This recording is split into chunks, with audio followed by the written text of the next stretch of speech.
This video, I'm going to show you how you can add or invite new members to your Slack workspace. If you find this video helpful, I'll kindly request that you support me by liking the video and also by subscribing to this channel. Alright, so to add a new member or invite people to your Slack workspace, it is pretty simple. First, go to your Slack workspace and look for this invite people, then click on it. Now here there are two ways you can invite people. One, you can just enter their email address here. Alternatively, you can just copy your invite link. So for this, I'll go ahead and enter the email of the person or the coworker you want to invite, like that. And if you just tap on space, now the email will be entered.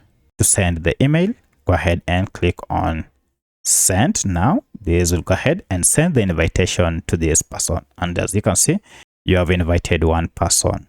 And go ahead and now click on done, and the other person will receive a Slack invitation email. Up to click on it and then join Slack. So that's how you can invite or add people to your Slack workspace. If you have any other question, kindly let me know in the comment section. Otherwise, thanks for watching and let's meet in the next video.